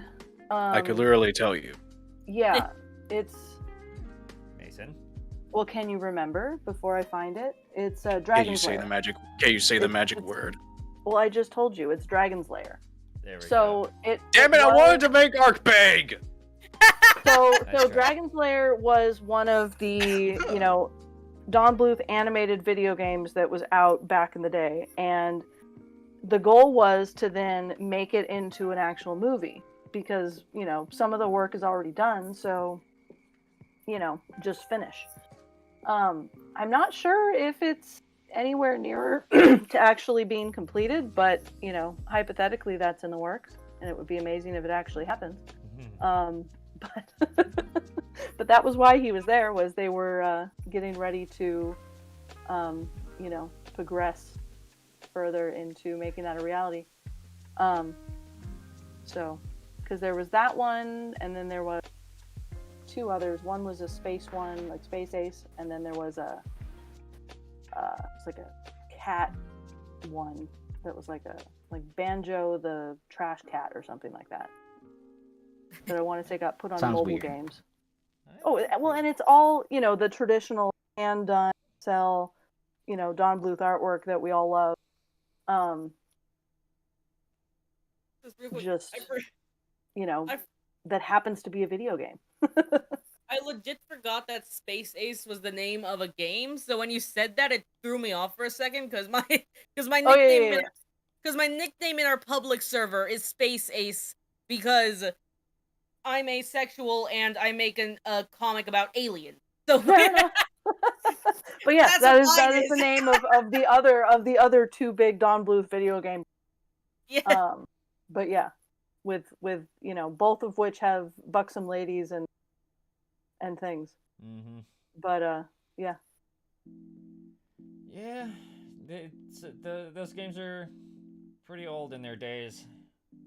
Yes, but again, because the art is traditional animation, they still look great. I'm not sure what it is about traditional animation that makes it stand out so much against the digital the digital type of art. I mean, depending on the era, so like you have sort of the pre-Disney Renaissance era Disney stuff where it's all very sketchy. But like Don Bluth style stuff, what I love about it is that it's just so clean. Right. It's kind of like when you're comparing like CG to more traditional props. The traditional props are going to always look better, even if the reason not to use them is sometimes they're more expensive, and that changes as things happen. Mm-hmm. But it's the trouble with computer assisted animation, whether it's CGI or effects to traditional animation, is that you can always tell what the technology was at the time and judge it based on that. It ages very quickly because technology changes so quickly. Whereas the traditional animation that's not assisted by all these things will always look classic and always look, great because, it's literally paintings. Right. So, That does go into another question I want to ask, because we're getting close to the time. Do you have any plans to take Dragon Child to any medium outside of comics? So once the story's completed, I would totally be open to, potentially having like a movie or a show or whatever. I wouldn't, as somebody who's not an animator myself, would have to either sit in like a director seat or, something to that goal where other people are doing the bulk of the work. Mm-hmm. But especially with all of the new stuff coming to Netflix and that sort of deal where I feel like there's a lot of platforms vying for new material, and some of like the comic series Bone, that like I said before was the one that got me into comics. Another one of his friends, Dan Sakai, who did Usagi Yojimbo. I don't know if you guys are familiar with that. If you aren't, highly recommend. Both of those last year, I want to say, were picked up to be future shows on Netflix specifically. And they're rounding up a bunch of various animation studios to, get stuff to happen. So I would love for something like that to take place. But again, I don't think it would make sense until once the story is completed. Right. But because nobody needs filler episodes. Let's be honest. But yeah, no, that would be really exciting. The thing that I think goes in tie in with that is like, do I have specific ideas for things like voices for characters? And I'm like, no. I have no idea. Like, I could say maybe one or two of them would be cool because I think we're all kind of aged by these are the actors that did that type of voice for such and such character, and frankly some of those people are dead and gone. Yep. But there's so many talented voice actors out there that like in a dream world, if one of my characters could be voiced by Patrick Stewart, that would be amazing. But will that happen? Probably not. But things like that where seeing something very similar to since I make my own plushes and whatnot, just seeing it in a different avenue than just the drawings that I would do on is always exciting. And to see what other artists would do with my work, and what voices they would see with my characters, I am totally down with not having creative control on that directly because I want to see where they take it. But yeah. Yeah. I think it'd be cool. Ever since I joined these knuckleheads and doing this show, it's been quite a journey of discovering all kinds of like different artists and all the different like mediums of entertainment, animation, audio dramas, etc. So it's definitely going to be very interesting to see how many of these different like imaginations take whatever different forms. Yes. Well, and like if I had control over like saying would I want it to be 2D or 3D, I would beg for 2D. Yeah. But and I think that there's at least a little bit more acceptance in the fact that allowing those type of shows to exist, because there's such a saturation in the 3D marketplace right now that anytime there's something in 2D, I'm always like, oh yeah, I'm into it. I'm excited. Most of the time, there can be some 2D. Oh, for sure, like, for sure. No, there can be things, but like when say like Gravity Falls happened, I was like, I'm here for it. When like Steven Universe was just starting up, here for it. Those type of things, I'm always going to be more excited for than like say the next My Little Pony stuff, where I'm like, okay, it's this 3D, who cares? Not me. But stuff like that where again, if I had the choice, that would be where I would go because that's what I prefer. But would I take a 3D show? Probably, but it wouldn't be my first choice. And certainly would be better than live action thing that could happen. That would terrify me. God forbid another live action anime adaptation. Oh, you're gonna get we're not doing adaptation. Well, but that's the sort of thing where you don't necessarily know what people are going to want to do with your. So, but yeah, in the perfect world, I would have Don Bluth animate my Patrick Stewart narrated animated show. That would be the best. Will that happen? Yeah. Probably not, but that would be the dream. That's fair.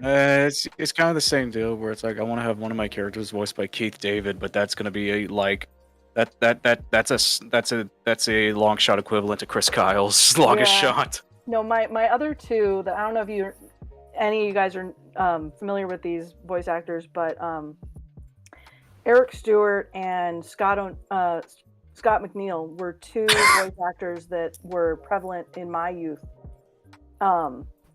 and absolutely so. Scott McNeil, probably the most noteworthy thing he's done was the original English voice for Piccolo for Dragon Ball Z.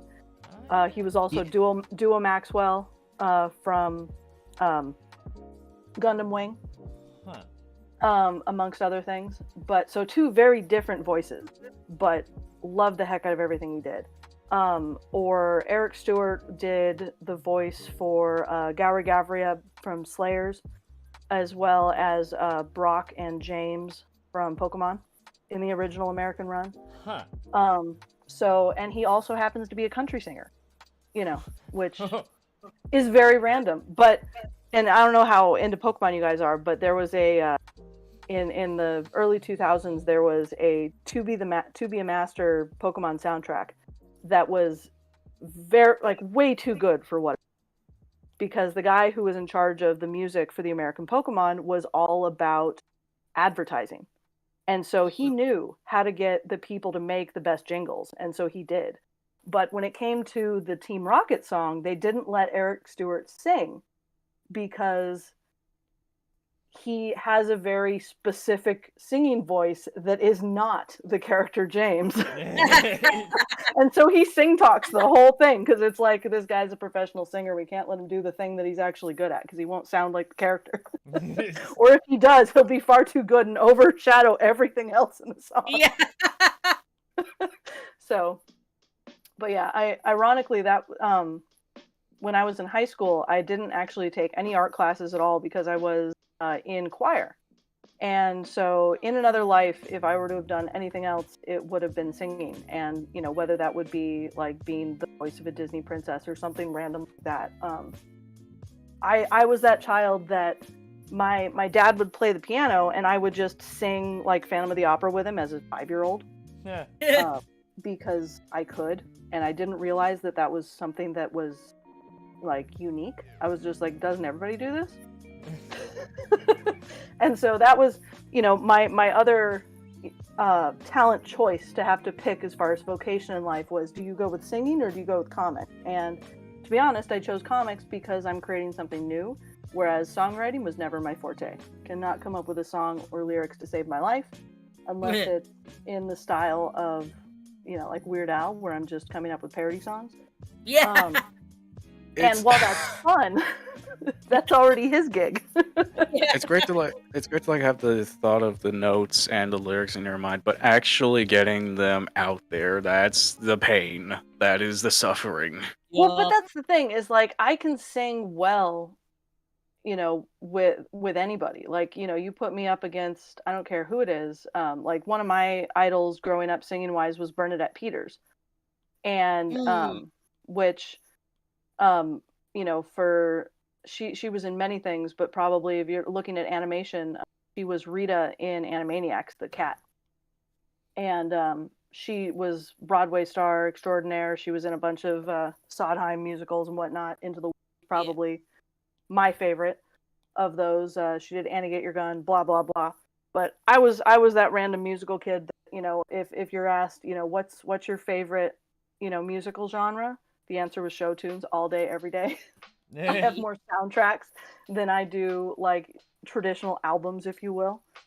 But yeah, so that was my, other talent that, I'd be pranced out at various parties being like, Katie, sing for us. And I'm like, no.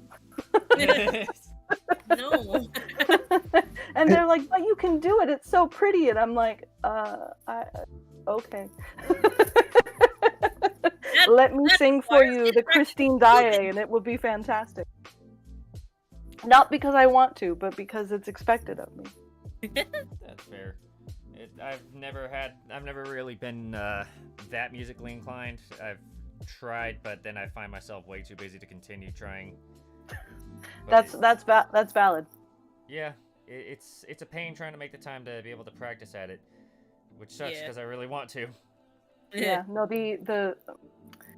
my high school, which actually this ties back to the comic a little bit in that my one of the side characters is my high school choral director, and his name is Bruce Colaha, and his likeness exists for all to see in the beginning of chapter 4 of Dragon Child.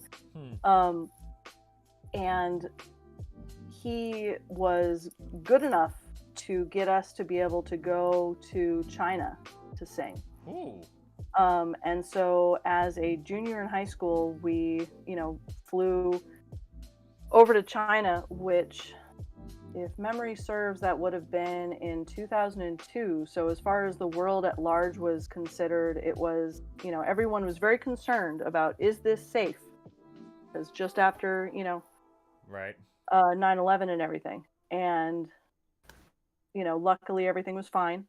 But it was us with,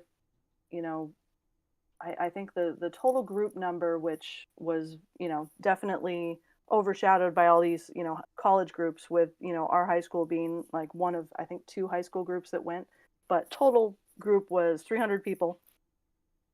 And we got to sing in the Forbidden City, singing Carmina Burana, which is 3 hours long. Everybody's sort of familiar with the opening overture, O Fortuna.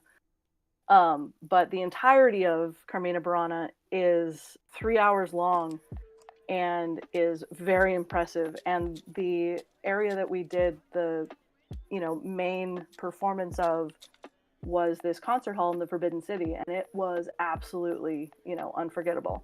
But one thing that we did in preparation for that event was going on the Great Wall in Beijing, and we, sort of all crowded in this little courtyard area inside of the Great Wall and just sang it because we wanted to practice.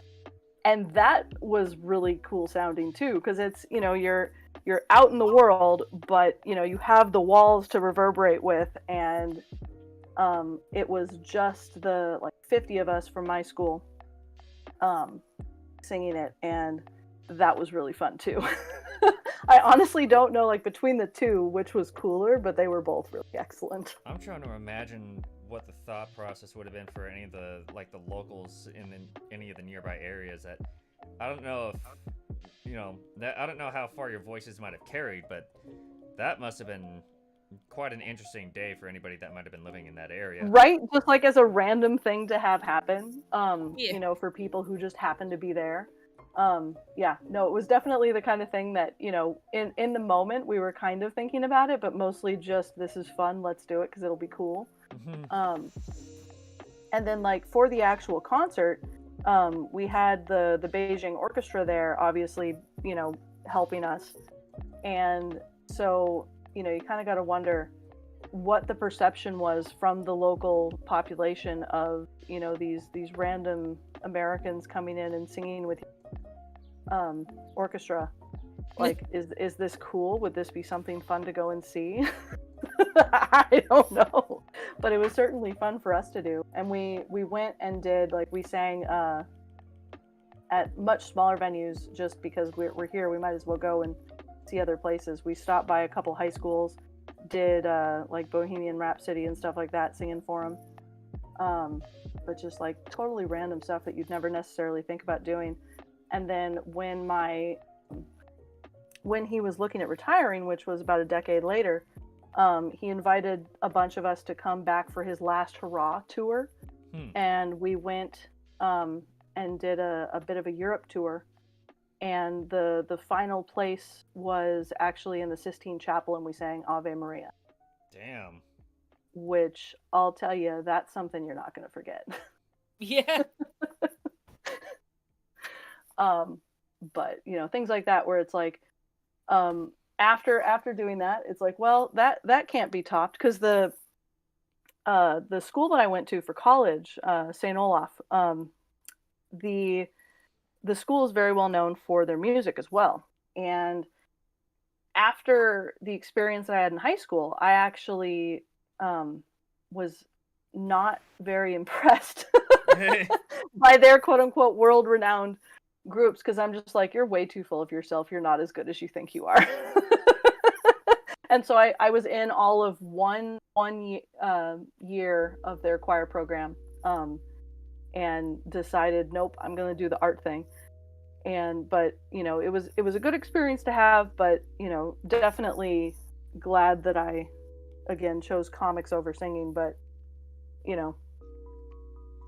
every time there's a family get together, they're still more excited about hey, is if my dad's there, the two of us just get put by the piano and then I sing whatever.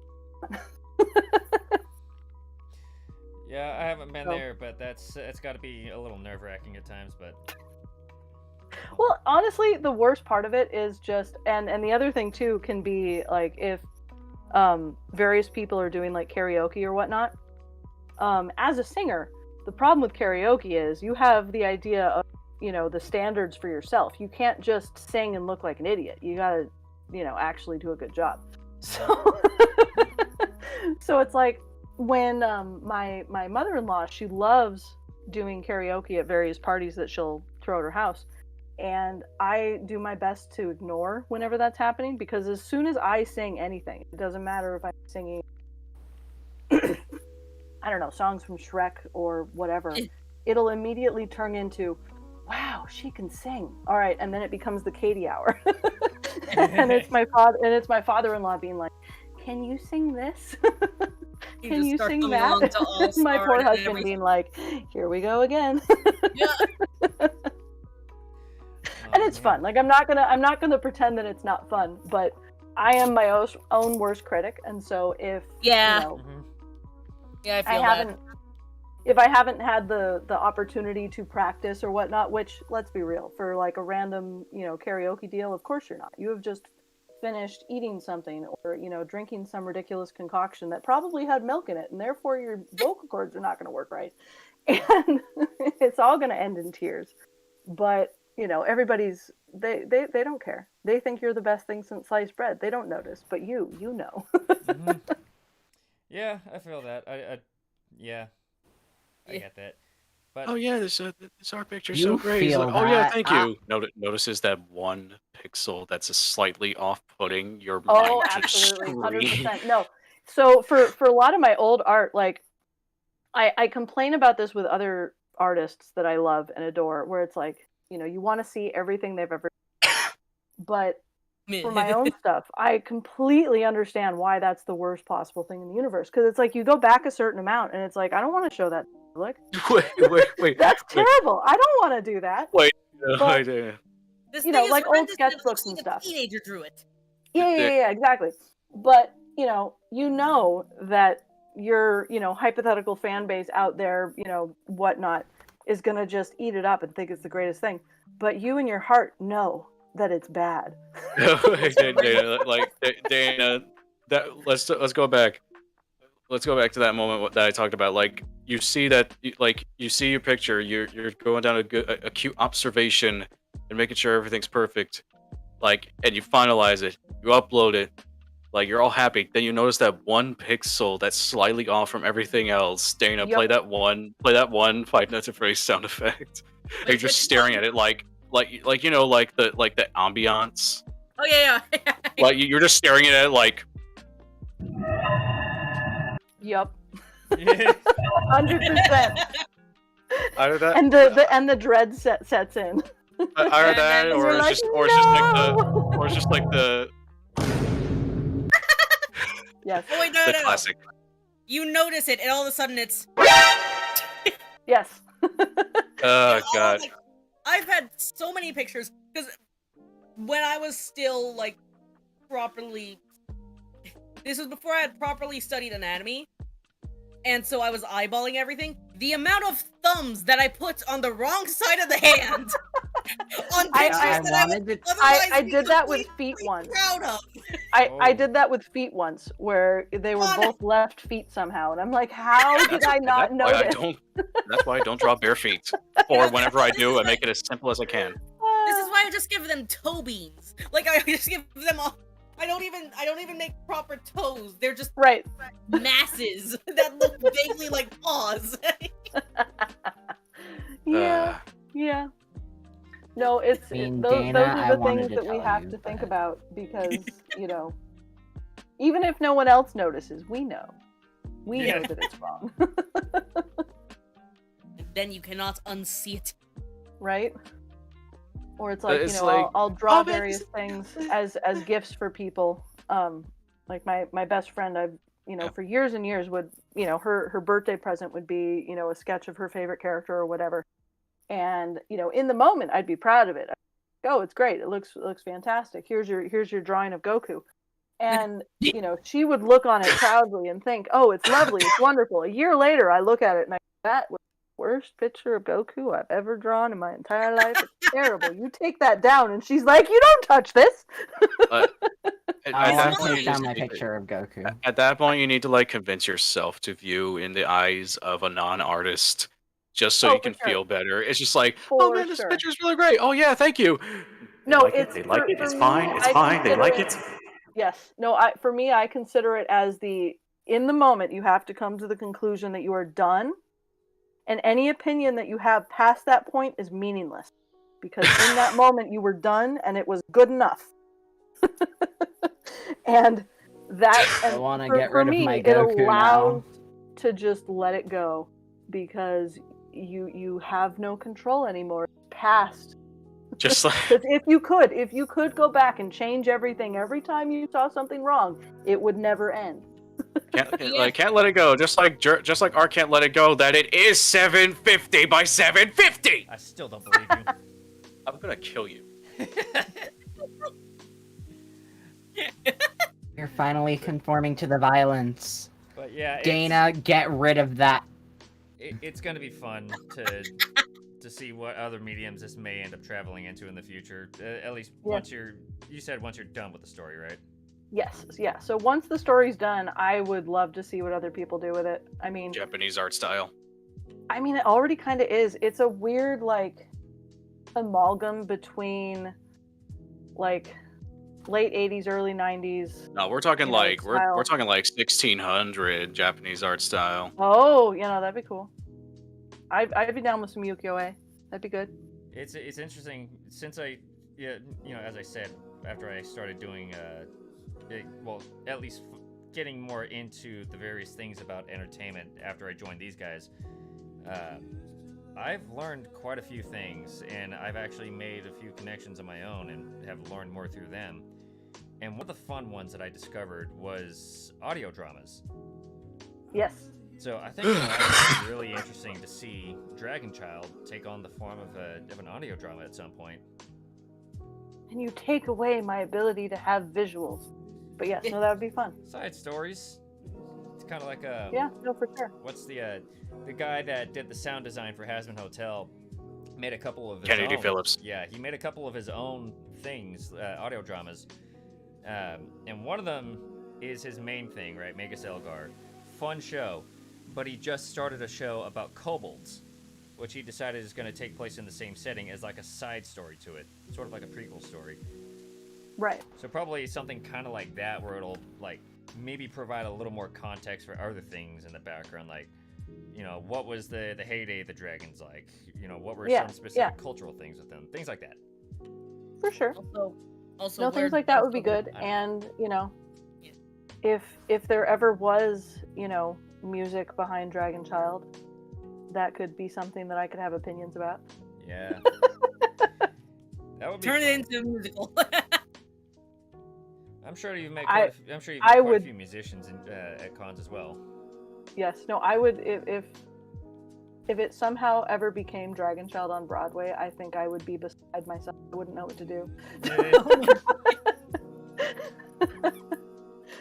Sounds like a load of fun if that ever. Yeah, I That would actually be hope that happens. amazing. But it was definitely a very interesting idea to follow, because that you don't see a lot of people going for modern fantasies nowadays. So I think it'll be really, really fun to see how it ends. Yes. So. I don't want to go there spoiler wise, but yes, there is a plan. I hate spoilers.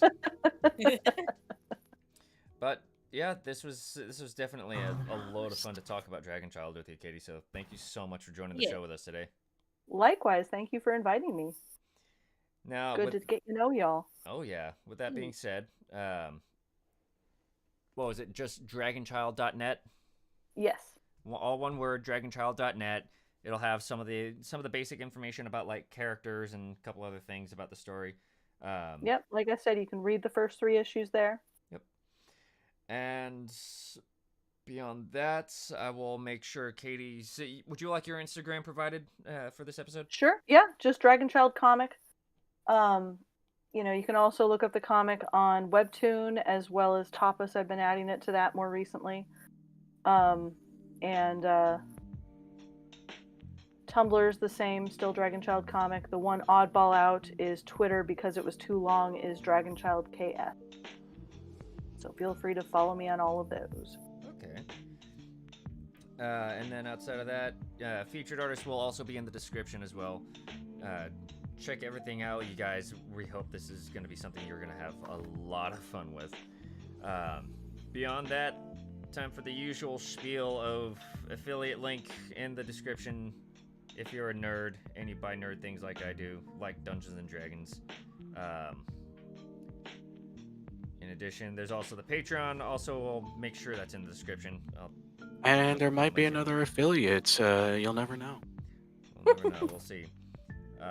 Beyond that, yeah, definitely check out Katie's store because I have seen Katie's work myself in person. It looks amazing. You guys are gonna love it. Thank you so much. Beyond that, this has been the Insanimators with another episode. Thank you all for joining us, and we hope to see you all again very, very soon for the next episode.